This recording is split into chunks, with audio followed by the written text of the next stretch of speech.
Genaro, ¿cómo estás? Buenas tardes.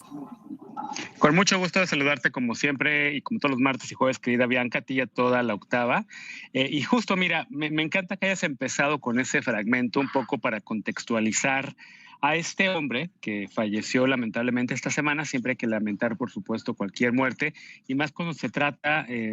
como la de un hombre tan talentoso como fue Vargas Llosa, talentoso como polémico. Ese encuentro que estabas ahorita transmitiendo, esas frases que lo inmortalizaron para la historia y que sentaron un posicionamiento político del escritor, del entonces hasta ese momento todavía solamente escritor,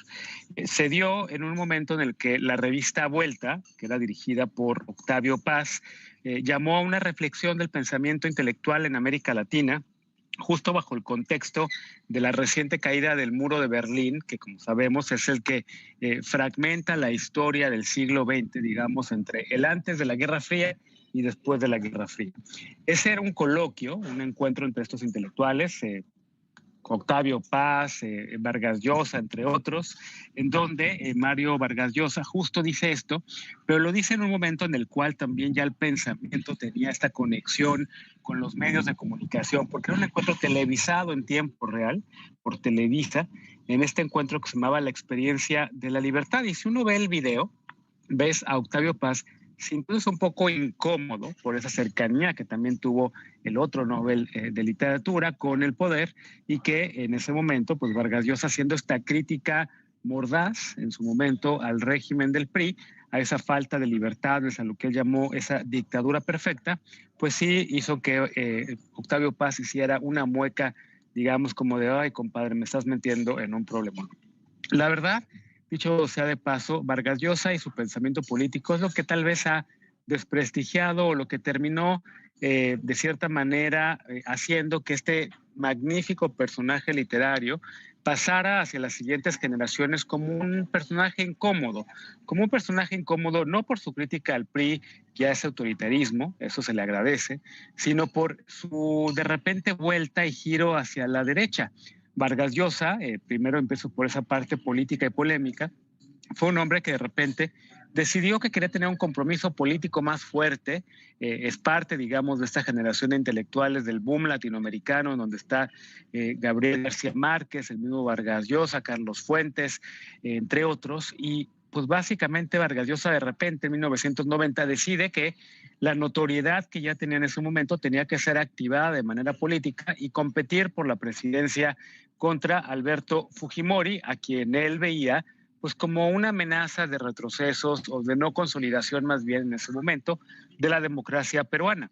Vargas Llosa acabó siendo un hombre que entró a la política, ganó esa elección presidencial en primera vuelta frente a Alberto Fujimori, pero perdió la segunda vuelta y Fujimori acabó convirtiéndose en presidente peruano, de lo cual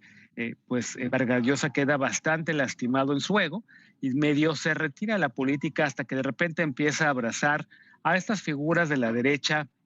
que lo mismo pues defendieron, digamos, en cierta manera el mercado frente a las libertades políticas, como la misma Keiko Fujimori, a quien apoyó irónicamente Vargas Llosa cuando compitió por la presidencia, la hija de Alberto Fujimori, pero también defendió otras figuras bastante polémicas como José María Aznar o Isabel Ayuso, que es la actual presidenta de la Comunidad de Madrid, figuras políticas que han sido, en cierta manera, muy, muy criticadas y canceladas, así sería la palabra, por las nuevas generaciones. Sin embargo, y como dijo bien la presidenta Claudia Sheinbaum en la mañana, creo que al margen del pensamiento político de Vargas Llosa, al margen de que haya sido crítico de Andrés Manuel López Obrador y de otros personajes de izquierda, digamos, de la izquierda latinoamericana, al margen de que la izquierda lo haya perdido a uno de los hombres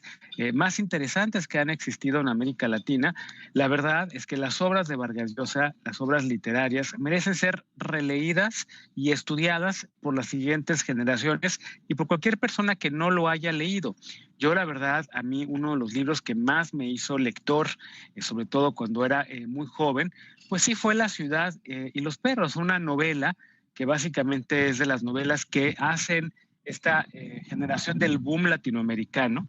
y que ponen a América Latina en el radar de la literatura global. Vargas Llosa escribe en La ciudad de los perros, que yo le recomendaría mucho a la gente, si alguien quiere empezar a leer algo de este autor y nunca lo ha leído, pues que empiece por ahí un poco para entender qué es lo que hacía Vargas Llosa y cuáles eran sus críticas a la sociedad conservadora latinoamericana, cuáles eran sus llamados a la libertad en ese momento, sobre todo en la década de los 60, en donde Vargas Llosa pues escribe básicamente con una pluma libre, con una pluma muy ágil, y en donde, por ejemplo, en esta ciudad de los perros critica el militarismo peruano, critica a las castas militares, critica a las sociedades conservadoras, es los personajes de La ciudad y los perros, sobre todo el poeta y el esclavo, que son dos de los cadetes militares que salen en esta novela, tienen una especie de amistad muy profunda que hoy en día muchas generaciones jóvenes, sobre todo las pertenecientes a la diversidad sexual, han visto y han encontrado pues algún relato, una especie de relato homoerótico entre estos dos jóvenes que estaban en el colegio militar y que representan una crítica a la sociedad limeña. Otra de las novelas que también les recomiendo mucho a quienes nos está escuchando sobre Vargas Llosa y que pueden ayudarle a entender el universo literario de magnífico autor es Cinco Esquinas, una novela que prácticamente ya la escribe a una avanzada edad, digamos, sale publicada en 2015 o 2016, si no mal recuerdo, y que empieza con una escena erótica entre dos mujeres que también generó como mucha curiosidad porque estaba escribiendo un hombre de más de 70 años entonces, que renueva el lenguaje y que le da de esta manera una especie de curiosidad, incluso lésbica, a su obra.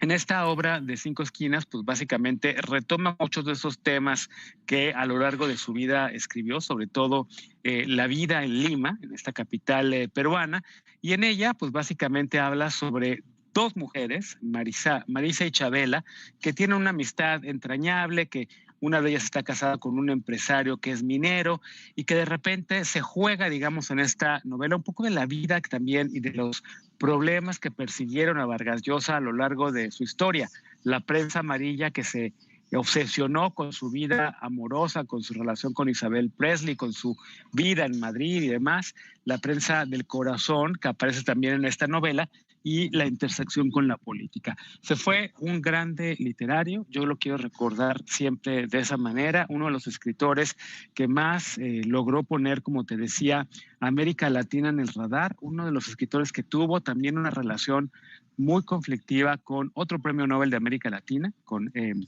Gabriel García Márquez, quien, por cierto, hay un hermoso recuento de la relación de García Márquez con Vargas Llosa en una obra de Jaime Bailey, un escritor peruano que escribe sobre la amistad y la rivalidad de estos dos hombres, que incluyó